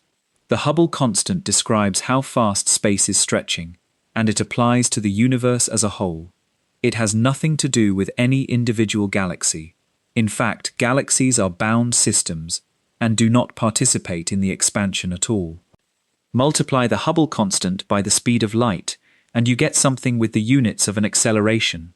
Do the arithmetic with the microwave background value of about 67.4 kilometers per second per megaparsec, and you get 6.55 times 10 to the minus 10 meters per second squared. Divide by 2 pi, which is the form the comparison is usually made in, and you get 1.04 times 10 to the minus 10. The measured threshold is 1.20 times 10 to the minus 10. Those two numbers agree to about 15%. If you use the locally measured expansion rate instead, around 73, the figure becomes 1.13, and the agreement improves to about 6%. Now do it again with a different cosmic quantity. The cosmological constant describes the energy density of empty space, the thing driving the accelerating expansion. It is a property of the vacuum, and it is about as far from galactic rotation as it is possible to get. Combine it with the speed of light, in the natural way, and divide by 2 pi, and you get about 8.7 times 10 to the minus 11. Same order of magnitude. Within a factor of 1.5 of the threshold. And there are 2 more. The speed of light squared, divided by the threshold, gives about 7.5 times 10 to the 30th meters, which is, to within a factor of a few, the radius of the observable universe. The speed of light to the 4th power, divided by Newton's constant times the threshold, gives about 10 to the 54th kilograms, which is, to within a factor of a few, the mass of the observable universe. I want to be careful here, because this is a place where it is easy to overclaim, and overclaiming would be a disservice. These are not exact identities. The agreement is at the level of a few tens of percent, not a few parts per million, and the precise ratio depends on which value of the expansion rate you adopt and which convention you use for the factor of 2 pi. The literature on this generally states the relations qualitatively rather than as precise equalities, and anyone who tells you the threshold has been shown to equal the expansion rate exactly is telling you more than the data supports. But the qualitative fact is not in dispute, and it is the fact that matters. A number extracted from the faint outer edges of individual galaxies is numerically close, within a factor of order 1, to 2 independently derived properties of the universe as a whole, not close by a factor of 1,000, close. Consider the scale gap involved. The galaxies in the spark sample are objects of 100,000 light-years. The observable universe is 93 billion light-years across. That is a factor of nearly 1,000,000 in size, and something like 20 orders of magnitude in mass. The threshold at which gravity stops behaving as Newton wrote it, measured in the first, appears to carry the fingerprint of the second. There are only two ways to take that. The first is that it is a coincidence. Coincidences do happen in physics, and the history of the field is littered with numerical near agreements that turned out to mean nothing at all. This particular coincidence is not enormously precise, and the number of quantities you could compare things to is larger than people usually admit. That is a legitimate position, and plenty of serious physicists hold it. The second is that it is not a coincidence, and that it means the local behavior of gravity in the emptiest, gentlest parts of a galaxy is somehow tied to the large-scale state of the universe, that the inertia of a star drifting slowly at the edge of a spiral has something to do with everything else that exists. That second idea has a long history and a name. It is a version of what Ernst Mach argued in the 1880s, that inertia is not a property an object possesses on its own, but a relationship between that object and all the other matter in the universe. Spin a bucket of water and the surface curves. Newton said, "This proves the bucket is rotating with respect to absolute space." And Mach said, "No. It proves the bucket is rotating with respect to the distant stars, and that if you removed the stars, there would be no curve." Einstein found Mach's argument compelling. He said so repeatedly, and he tried to build it into general relativity. He did not entirely succeed. General relativity has Machian features, but it also has perfectly good solutions describing rotating universes and empty ones, and inertia in it does not straightforwardly come from the distant matter. So the idea has been sitting there, unresolved, for 140 years. And then a number turns up in the rotation curves of galaxies that appears to know the expansion rate of the universe. Sit with that for a moment, because it is the strangest single fact in this entire subject, and it almost never gets airtime. There is a threshold below which the gravity we can account for stops matching the gravity we measure. That threshold is the same in every galaxy anyone has looked at, and the value of that threshold is, to within a few percent, the same as the rate at which the universe is flying apart. Nobody put it there. Nobody has derived it. In the standard picture, it is not even supposed to be a fundamental number. It is supposed to be an outcome of galaxy formation, which would make the agreement with the expansion rate a genuine accident. And it means that the two problems everybody treats as separate, why galaxies rotate too fast and why the universe is accelerating apart, may be the same sentence, written twice, in two places, in a language we have not learned to read. That is the shape of the anomaly. A universal threshold, a set of regularities so tight they behave like laws, and a numerical fingerprint pointing at the largest scale there is. So the obvious question is, does either of the two candidate answers actually reproduce all of that? And the honest answer is the most interesting thing in this whole story, because each of them reproduces exactly the half that the other one cannot. Part 10, where each answer breaks. There is a sentence that describes the state of this field better than any other, and I want to put it up front rather than build to it, because everything in this part is an illustration of it. The particle picture succeeds at the largest scales and struggles at the smallest. The modified law picture succeeds at the smallest scales and fails at the largest. Neither theory fails where the other succeeds. That is not what a healthy scientific dispute looks like. When one theory is right and the other is wrong, the wrong one accumulates failures everywhere, while the right one accumulates successes everywhere. What we have instead is a clean partition, and a clean partition usually means both descriptions are capturing something real about different regimes of the same underlying thing that neither has named. Start with the modified law and its failures, because they are severe and its advocates do not hide them. The first is clusters of galaxies. This is where the whole problem started, with Zwicky, and it is where modifying the law does the least good. Apply the modified acceleration rule to a galaxy cluster, and it does help. It reduces the discrepancy by a factor of about 1.6 at half the cluster's radius. But roughly 80% of the required mass is still missing in the cores. You are left needing a residual invisible component of about a factor of 2. The proposed patches make the problem philosophically awkward. If you add massive neutrinos to the mix, you can fix the outskirts, but not the cores. If you add a sterile neutrino of around 11 electron volts, the clusters work. At which point, the theory is no longer a dark matter-free theory. It has simply become a theory with less dark matter than the standard one, and a modified force as well, which is a harder sell, not an easier one. The second failure is the microwave background, and it deserves a fair telling because it contains a genuine success as well.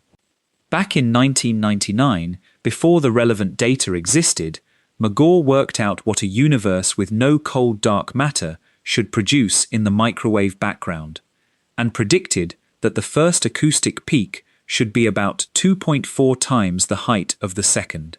When WMAP measured it, the answer was 2.34, plus or minus 0.09. Correct, with no free parameters in advance. That is a real scientific achievement, and it does not get mentioned nearly often enough. The same model predicted the third peak would be lower than the second. It is not. The observed third peak stands very nearly as tall as the second, and that specific prediction is falsified. Why does that matter so much? This is the argument I promised earlier, and it is worth doing properly. The peaks in the microwave background are standing sound waves in the early plasma, frozen at the moment the light was released. The odd-numbered peaks correspond to maximum compression into gravitational wells, the even ones to maximum rarefaction back out of them. Ordinary matter has mass, but supplies no pressure of its own, so adding more of it makes the fluid heavier and effectively deepens the well. That makes the compressions stronger than the rarefactions. The oscillation becomes lopsided, so the ratio of the odd peaks to the even ones is a direct measurement of how much ordinary matter there is. That is how the microwave background weighs every atom in the universe, without ever seeing one. The dark matter measurement is subtler. In the era when radiation dominated the energy of the universe, the gravitational potentials were sourced mostly by the radiation itself, and as the fluid oscillated, those potentials decayed. The timing of that decay drives the oscillation. It leaves the fluid maximally compressed at exactly the moment there is no potential left to climb back out of, which resonantly amplifies the higher peaks. Cold dark matter does not oscillate, and its potentials do not decay, so the more of it there is, the earlier matter takes over from radiation, the less driving there is, and the less the higher peaks get amplified. Put those together, and you get the result. In a universe made only of ordinary matter, the third peak is always lower than the second. There is no arrangement of parameters that lifts it. In a universe with a separate, non-oscillating component, the third peak can be as tall as the second, or taller, depending on the ratio. The measured third peak is very nearly as tall as the second. The first clean constraint came from an instrument at the South Pole in 2002, and it constituted the first direct evidence for non-baryonic matter at an epoch 380,000 years after the beginning, before a single galaxy existed to have a rotation curve. The third failure of the modified law was decisive, and it took 1.7 seconds. Any modification of gravity has to be made compatible with general relativity, and the first serious attempt was published by Jacob Bekenstein in 2004. It worked well enough to handle lensing, which the earlier non-relativistic version could not. Then, on the 17th of August, 2017, two neutron stars merged about 40 megaparsecs away. The gravitational waves arrived, and about 1.7 seconds later, the gamma rays arrived. After a journey of 130 million years, gravity and light had stayed together to within a second and a half, which constrains the speed of gravitational waves to match the speed of light to within 1 part in 1,000 million. Bekenstein's theory predicts that gravitational waves travel at a different speed. It was ruled out that afternoon. There is a survivor. In 2021, Konstantinos Skordis and Tom Zloznik published a theory that reproduces the acceleration rule in galaxies, propagates gravitational waves at exactly the speed of light, and, this is the significant part, fits the full microwave background spectrum, including the third peak and the linear matter power spectrum. It solves the objection that killed the earlier versions. Its open problems are at cluster scales, where its own authors described the cluster solutions in 2024 as curiosities, with the force becoming oscillatory beyond a certain radius and regions of negative energy density expected to be unstable. As of 2026, it is viable, actively developed, and not yet a complete success. Now turn the telescope around, because the standard picture has its own list, and it is all at small scales. Simulations of cold dark matter predict that halos should have a density spike at their centers, rising steeply inward. Many observed dwarf galaxies and low-brightness galaxies show flat cores instead. That is the core cusp problem, and it has been open since 1994. Simulations predict hundreds to thousands of small satellite halos around a galaxy like ours. Far fewer luminous satellites are known. That one is largely closed now. Deeper surveys have turned up dozens of extremely faint dwarfs, and reionization plausibly stopped the smallest halos from lighting up at all. The most massive predicted satellites are too dense to match the observed brightest dwarf galaxies, and too massive to have quietly failed to form stars. That is called too big to fail. The satellites of both our galaxy and Andromeda lie in thin, rotating planes, which is an odd thing for objects that fell in from random directions to do. How rare that configuration is in simulations remains genuinely contested. And the most direct current challenge is the diversity of rotation curves. At a fixed maximum rotation speed, real dwarf galaxies range from steeply rising to strongly cored, a wide family of shapes. Simulations produce a family that is far too uniform. The most compact, fastest rising dwarfs are the hardest to reproduce. The mainstream position in 2025 and 2026 is that better treatment of gas physics, supernova-driven fluctuations, flattening cusps, tidal stripping, reionization, has by and large addressed and mitigated most of these tensions. The dissenting position, argued at length by Pavel Krupa and collaborators, is that this is a catalogue of accommodations rather than predictions. Both camps have papers out this year. I am not going to adjudicate it, because the point of this part is not who wins. The point is the shape of the scoreboard. One theory is unbeaten above a certain scale and embattled below it. The other is unbeaten below and broken above. They fail in complementary regions, and 40 years of assault has not moved the boundary. Which raises an obvious question. Are there any objects that break both of them at once? There are, and they are, of course, the ones that look the least dramatic. Part 11. The Galaxies That Break Both. In March of 2018, a team led by Peter van Dokkum published a paper in Nature about a galaxy called NGC 1052 DF2. It is not much to look at.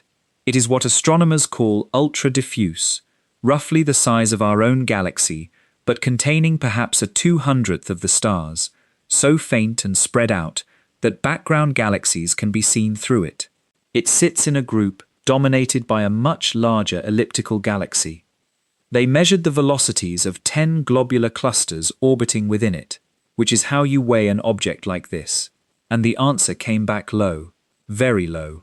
The velocity dispersion was under about 10.5 kilometers per second, which implies a total mass roughly equal to the mass of its stars.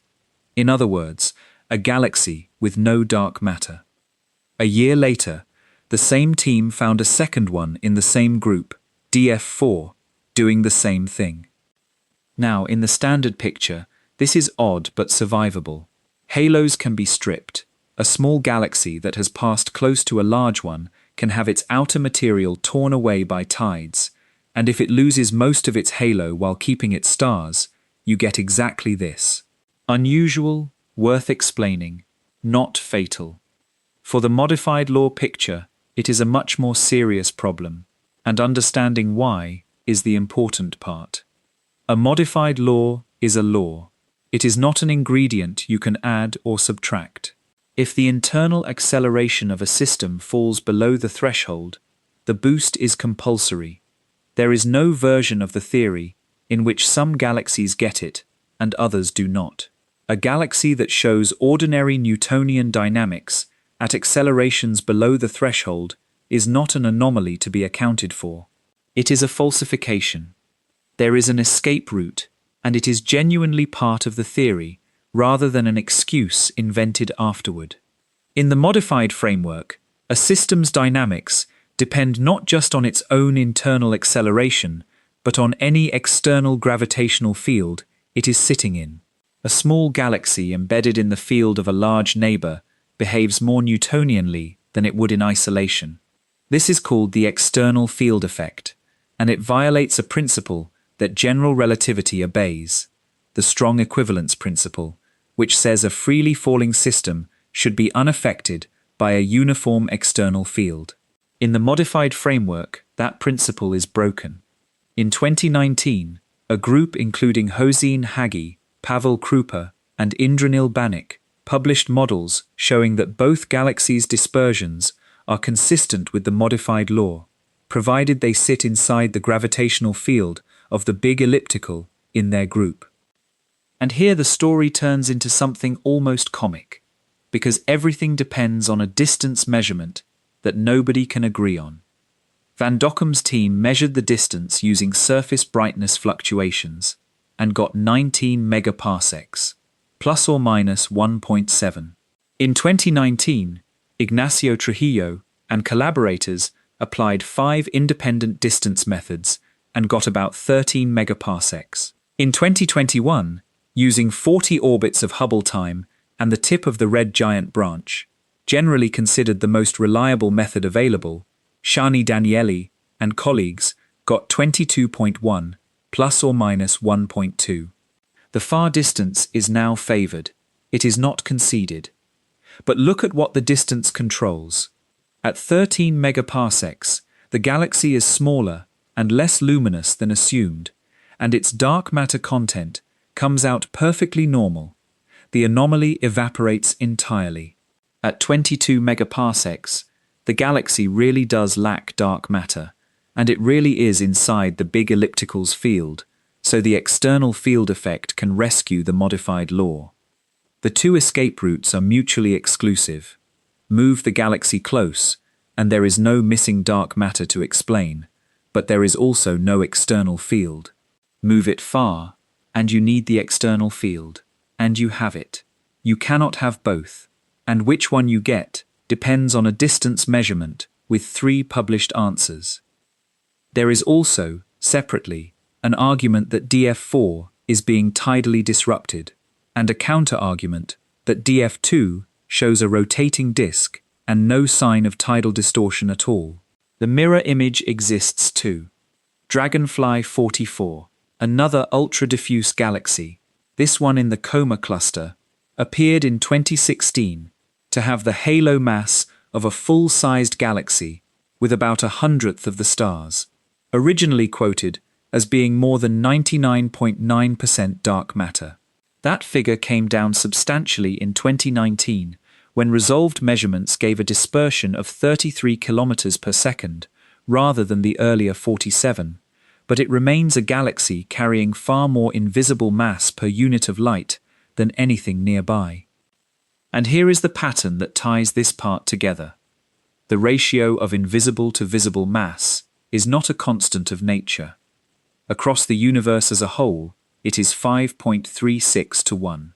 In galaxy clusters, where ordinary matter makes up 13 to 15% of the total, it is about 5.7 to 1, reassuringly close to the cosmic figure. In ordinary spiral galaxies, it runs somewhere between 5 and 10 to 1 within the region we can measure. But in the smallest dwarf spheroidal galaxies, it goes far higher. Draco comes in around 330 to 1. Segway 1, on some analyses, comes in at something like 3,400 to 1, a galaxy whose entire visible content is about 1,000 suns worth of stars, sitting in a gravitational well that would require thousands of times that. I should flag that these dwarf figures are model-dependent. They assume the systems are settled, not being torn apart, and that the stellar orbits are not systematically biased. There is a 2025 paper modeling Segway 1 with a central massive black hole instead. Do not treat 3,400 as a measurement in the same sense that the cosmic ratio is a measurement. But even allowing generously for that, the spread is enormous. At one end, galaxies with a ratio near 1. At the other, galaxies where the ratio is in the hundreds or thousands. And in the middle, at cluster scales and cosmic scales, a value of about 5.5 that two completely different methods agree on. So whatever sets that ratio in an individual galaxy is not a fixed recipe distributed at the beginning. It is an outcome, the result of some process that varies by a factor of thousands from object to object, while the average across everything stays pinned at 5.4. And in the middle of all that variation, the acceleration threshold does not move. Think about how strange that combination is. The amount of missing gravity varies by 3 orders of magnitude between object classes. The threshold at which it appears does not vary at all. Notice, too, that these edge cases are claimed by everybody. The same galaxy is presented as proof that the invisible mass is a genuinely separable substance, because you can find places where it has been separated, and simultaneously as a test case for a modified law that violates the equivalence principle. Both camps have the object on their side of the ledger. That happens when the object is telling you something neither side has understood yet. Meanwhile, entirely independently of any of this, a completely different kind of search has been running for 4 decades, several thousand feet underground, and its results are the most eloquent silence in modern physics. Part 12. A Mile Underground. Go to Lead, South Dakota, and find the headframe of what used to be the Homestake gold mine. Get into the cage. Go down. You descend 4,850 feet, about 1.5 miles, or 1,478 meters, through solid rock. That rock is the point. The surface of the Earth is under constant bombardment from cosmic rays, and every one of them can produce a signal in a sensitive detector. 1.5 miles of stone strips almost all of it away. At the bottom, in a chamber carved out of the rock, there is a tank. Inside the tank there are 10 tons of xenon, purified to a degree that is difficult to convey. The contaminants are measured in parts per quadrillion, and held as a liquid at about 95 degrees below zero. Around 7 tons of it is the active target. Thousands of light sensors watch it from above and below. The whole thing is submerged in a further tank of ultra-pure water to catch stray neutrons. The experiment is called LZ, and what it is waiting for is one atom being nudged. The premise is straightforward. If the halo of our galaxy is full of some kind of particle, then the Earth is ploughing through that halo constantly, at something like 220 kilometers per second. Enormous numbers of these particles must be passing through the detector every second. If, very occasionally, One of them happens to strike a xenon nucleus. The nucleus recoils, and that recoil produces a tiny flash of light and a small cloud of freed electrons. The detector sees both, and from their ratio and timing, it can distinguish a nuclear recoil from every other kind of event. That is the whole experiment. Build the quietest room in the world, fill it with something heavy and transparent, and listen. They have been listening, in one form or another, since 1986, and the first such experiment ran in this same mine. In July of 2025, LZ published a result from 4.2 ton-years of exposure, about 280 days of running. No signal. The limit it set on how strongly such a particle could interact with a nucleus is 2.2 times 10 to the minus 48 square centimeters, for a particle 40 times the mass of a proton, about 5 times stricter than the previous world record. In December of 2025, they published again, this time with 417 live days of data, taken between March of 2023 and April of 2025. It is the largest dataset ever collected by a dark matter detector. It extended the search below 9 times the proton mass for the first time. Nothing. The same story is being written in 2 other places. Under 1,400 meters of the Gran Sasso Massif in Italy, Xenon NT runs 5.9 tons of liquid xenon. In February of 2025, it published its own null result, and on the 30th of July 2026, it published again, 7.83 ton-years across 579 days, the largest dataset of its kind, pushing its sensitivity down to nuclear recoils of 0.5 kilo-electron-volt and electronic recoils of 40 electron-volts. No excess, and, tellingly, that same analysis now sets the world's best limits on axion-like particles and dark photons. The flagship instrument built to catch one thing is setting records looking for something else entirely. And in China, at the Jinping Laboratory, under about 2,400 meters of rock, the deepest underground laboratory on Earth, Panda X runs 3.7 tons and sets the tightest limits in the low-mass range. Now, the scale of the silence. Rick Gateskill has been the spokesperson for LZ, and he has been doing this since the beginning. In December of 2025, he put it like this: "Our latest detector is over 3 million times more sensitive than the ones I used when I started working in this field." 3 million times, within one career. To put it another way, the first-generation experiments in the 1980s probed interaction strengths around 10 to the minus 39 square centimeters.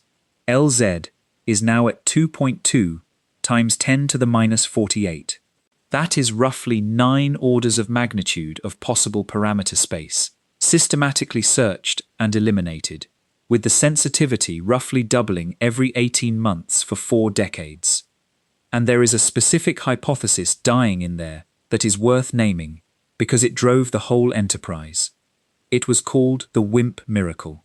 If you postulate a particle at around the electroweak scale, roughly 100 times the proton mass, with an interaction strength typical of the weak nuclear force, and you let it be produced thermally in the hot early universe, and then freeze out as the universe expands, you get, without adjusting anything, almost exactly the observed abundance of invisible matter.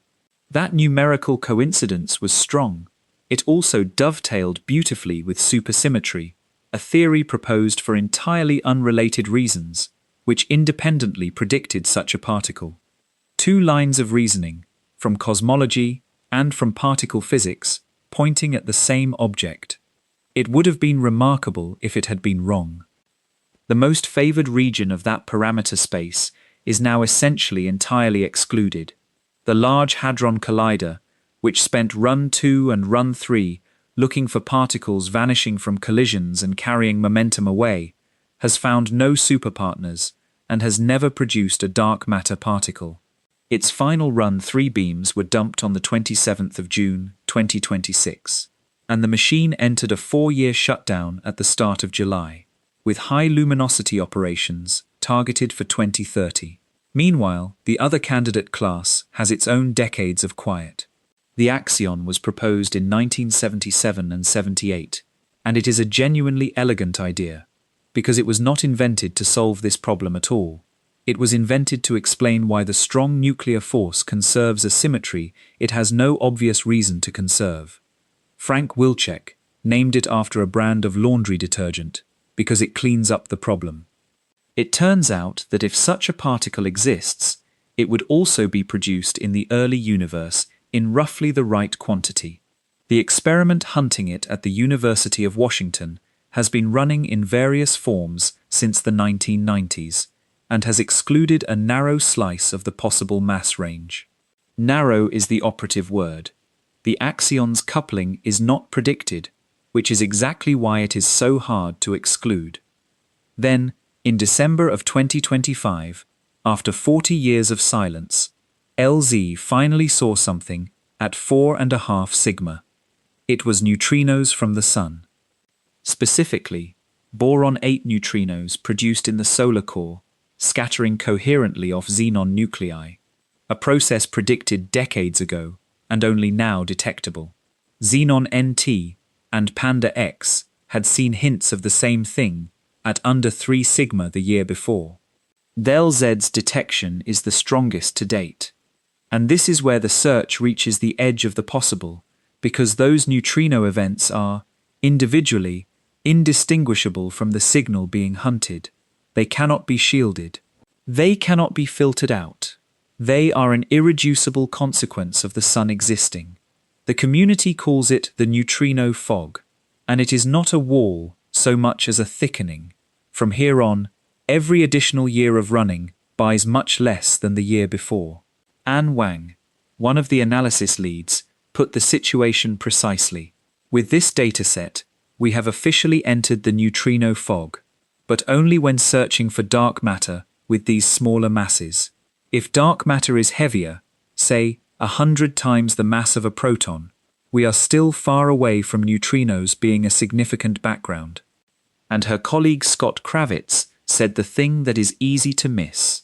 It is particularly powerful, he said, to look at something fully out of our control, nuclear fusion from the Sun, and find that the predicted rate of events from that process is consistent with our observations. It means the detector and our experiment are as sensitive as expected, and capable of finding dark matter if it is within the range where we are searching. Read that again, because it is the actual result. The instrument works. Its calibration has just been verified against the Sun itself. There is nothing in the room. That is not failure. That is a measurement, an enormously expensive, enormously careful measurement of an absence, spanning 9 orders of magnitude and 40 years. And while all of that was happening underground, something else was happening on the surface, which makes the whole situation considerably stranger, because at the same time as we have been failing to find what makes the missing gravity, we have gotten extraordinarily good at drawing exactly where it is. Part 13. Perfect maps of something nameless. Let me step back for a moment and put the pieces together before the last turn, because we have covered a lot of ground. There is a discrepancy between the gravity we measure and the matter we can see. It was first written down in 1933 and disbelieved for a generation. It was confirmed in the 1970s by rotation curves that would not fall, and it is now supported by 6 independent measurements that share no instruments, no epochs, and no failure modes. Every ordinary explanation has been closed, most decisively by counting the atoms made in the first 3 minutes. Then the character of the problem changed. The discrepancy turned out to have a threshold, a single universal acceleration, the same in every galaxy from dwarfs to giants. Below that threshold, the visible matter predicts the invisible contribution with a scatter consistent with 0, globally and point by point, so tightly that the paper describing it used the phrase natural law, and the value of that threshold is numerically close to the expansion rate of the universe, for no reason anyone can derive. Two candidate explanations exist. Each of them is unbeaten in the regime where the other one breaks. And 40 years of the most sensitive detectors ever built have found nothing but the sun. That is where we are. Now here is what makes it genuinely uncomfortable. We can draw this thing beautifully. The Euclid Space Telescope launched in July of 2023, and its entire purpose is to measure the shapes of somewhere between 1.5 and 2 billion galaxies, across 14,000 square degrees of sky, and from their subtle distortions reconstruct a three-dimensional map of where the mass is over 10 billion years of cosmic history. Its first quick release in March of 2025 covered 63 square degrees and produced 26 million galaxy detections from 1 week of observing. As of this year, it has surveyed roughly 2,000 square degrees, about 14% of its target, and its first major data release, around 1900 square degrees, is due in October of 2026. The Vera Rubin Observatory in Chile, named, as it should be, for the woman in Part 3, released its first images in June of 2025 and formally began its 10-year survey on the 30th of June 2026. It carries the largest digital camera ever built. It will image the entire southern sky every few nights, producing something like 10 terabytes of data and up to 7 million alerts every night. Among many other things, it will count the faint satellite galaxies around our own, which is a direct test of whether the invisible component is cold, warm, or something more exotic, because those three possibilities predict measurably different numbers of small structures. DESI, on Kitt Peak, has collected redshifts for more than 14 million galaxies and quasars, finished its planned 5-year three-dimensional map in April of 2026, and is still going. The James Webb Telescope produced, in 2025, the highest resolution map of invisible mass yet made, at more than twice the resolution of anything before it. And in the same period, astronomers obtained the first direct image of a filament of the cosmic web connecting two quasars in the young universe, and the first weak lensing detection of the bridge of material running between two neighboring galaxy clusters. We are, right now, in the best era there has ever been for cartography of something we cannot name. That is the paradox in its sharpest form. We can tell you where it is, to remarkable precision, across billions of light years and billions of years. We can tell you the total quantity to sub% accuracy. We can tell you the exact acceleration at which it makes itself known. We can tell you how it behaves in a cluster collision. We cannot tell you what it is, or whether it is a thing at all. And there is one more test running, which is the smallest and cheapest of all of them, and possibly the most consequential. Take two ordinary stars, in a wide binary, orbiting each other at a separation of 10,000 astronomical units. That is about a quarter of the distance from here to the nearest star. Their mutual gravitational acceleration at that separation is below the threshold. Now, here is the thing about that setup. There is no dark matter halo at a scale of 10,000 astronomical units. There cannot be. The invisible component in our galaxy is spread through a halo hundreds of thousands of light years across. It does not clump around individual pairs of stars. So in the particle picture, a wide binary must obey plain Newtonian gravity, exactly, with no boost at all. In the modified law picture, it must show a boost of roughly 15 to 20% in orbital velocity, because the law does not care that there is no halo. It only cares about the acceleration. These are not subtly different predictions. They are a clean, direct, laboratory-style test of the two answers, conducted inside our own galaxy on ordinary stars, using data that already exists, because the Gaia spacecraft has measured the positions and motions of well over 1 billion stars to micro-arc-second precision. The results are a mess, and the mess is instructive. In 2023 and 2024, Kyu-Hyun Che published analyses reporting exactly the predicted anomaly, a gravitational boost of around 1.43 to 1.49 at low accelerations, consistent with the modified law at high claimed significance.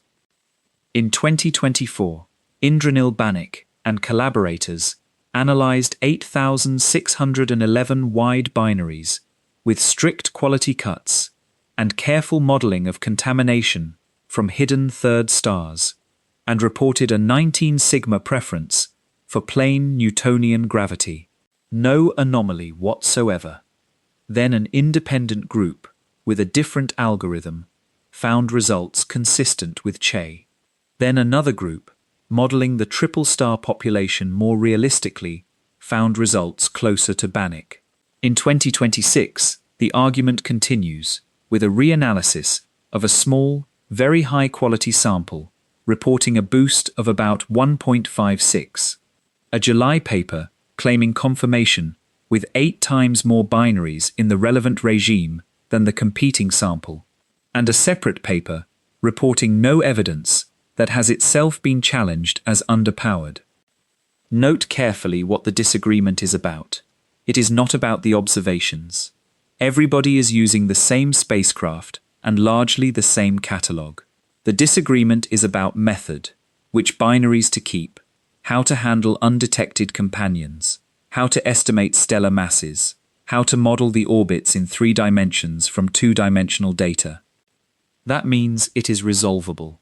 The next Gaia data release, with fuller astrometry and a much expanded catalogue of multiple star systems, is widely expected to settle it, and the stakes are hard to overstate. If a confirmed deviation from Newtonian gravity shows up between 2 ordinary stars, 10,000 astronomical units apart, in a place where no halo can possibly exist, then the missing gravity is not a substance, it is the law. 90 years of a search for a particle would end not with a discovery, but with a correction to a textbook. If, on the other hand, wide binaries turn out to be perfectly Newtonian, then the acceleration threshold is not a law of motion. It is a signature of galaxy formation, and it becomes one of the most extraordinary emergent regularities in nature, still demanding an explanation. Either way, something has to give. So we arrive at the question the title has been holding all this time, and it is time to answer it properly.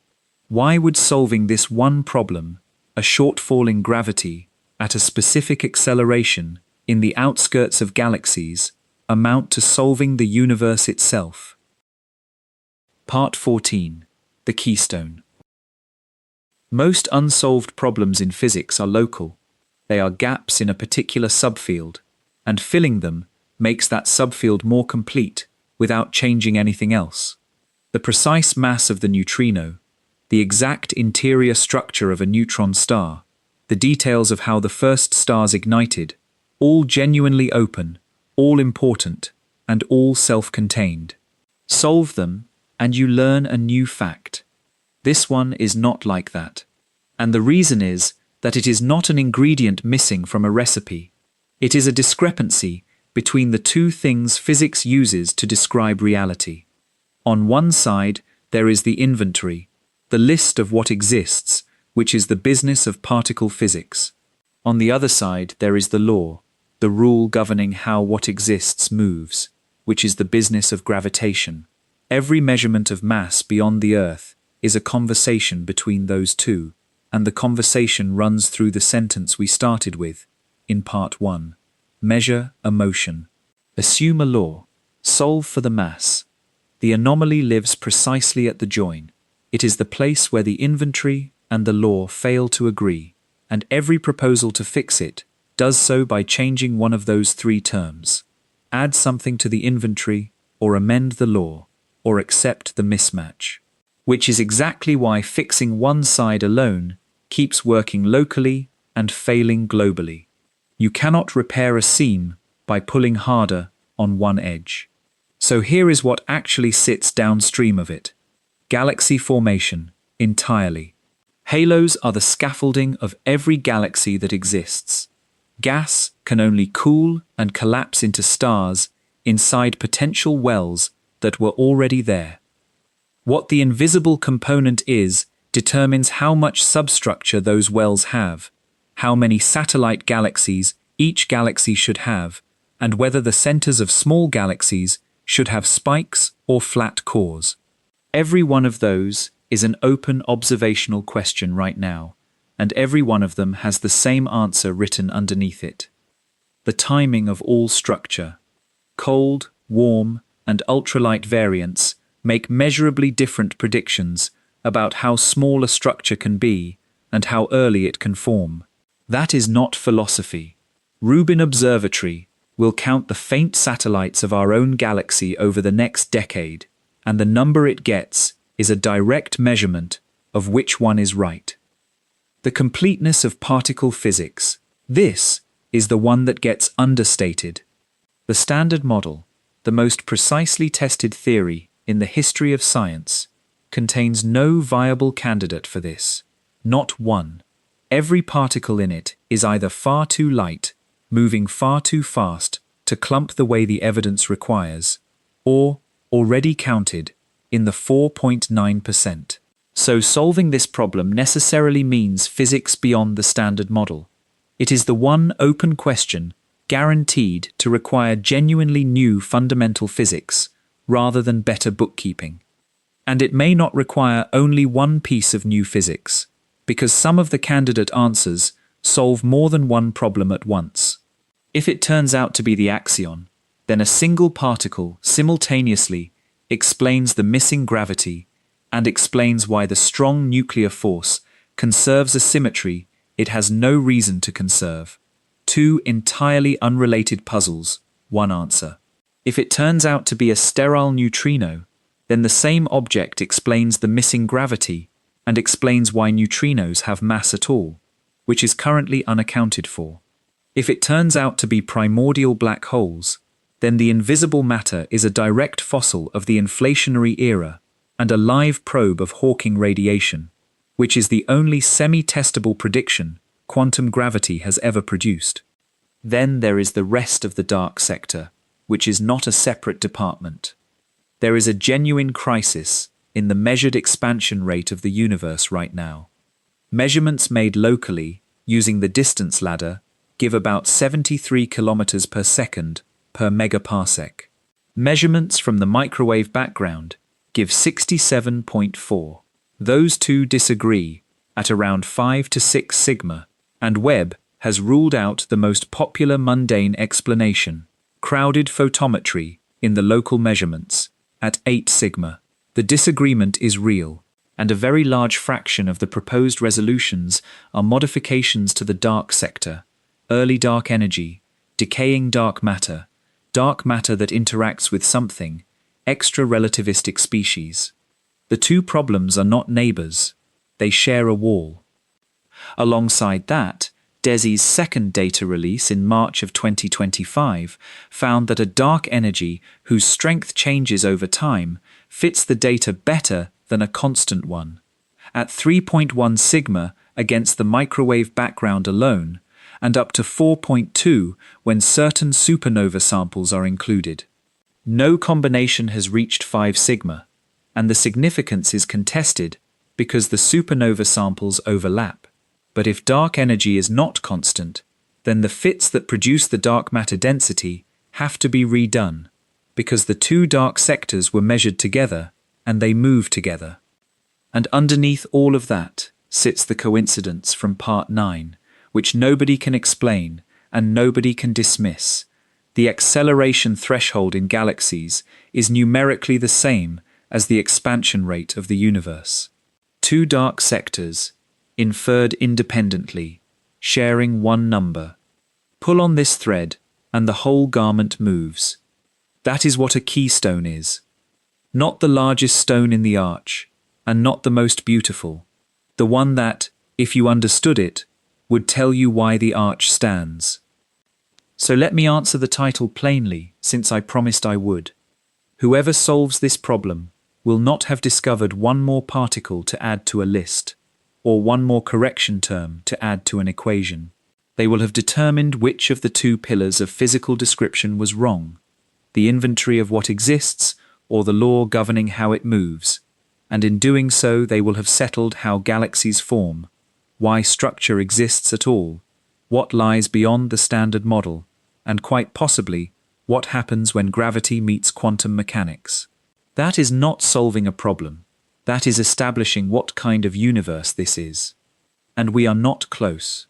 That is worth saying honestly, at the end, rather than pretending otherwise.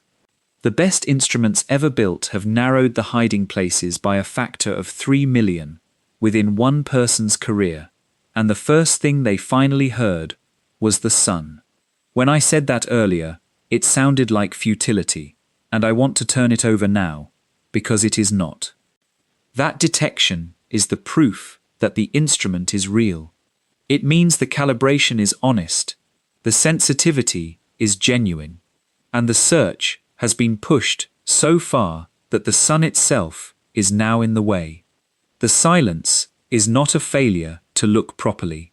The silence is data, 9 orders of magnitude of it, and it is telling us, quite firmly, that the answer is not the thing 4 decades of physicists most expected it to be, which is, in the long run, more useful than a confirmation would have been. A universe that hands you what you expected teaches you nothing. This one has spent 90 years politely declining every explanation offered, while leaving behind a pattern so regular that its discoverers called it a natural law, keyed to a threshold that appears to know the size of everything. The 5% that shines is dictating the motion of the 95% that does not, and nobody knows why. The tail is still wagging the dog. Vera Rubin, who made the measurement that started all of this and died without ever learning the answer, said that the ratio of dark to light matter in a galaxy, about a factor of 10, is probably a good number for the ratio of our ignorance to our knowledge. We are out of kindergarten, she said, but only in about 3rd grade. When she said it, it sounded like modesty. Sit with everything in the last 2 hours, and it stops sounding like modesty. It starts sounding like a measurement.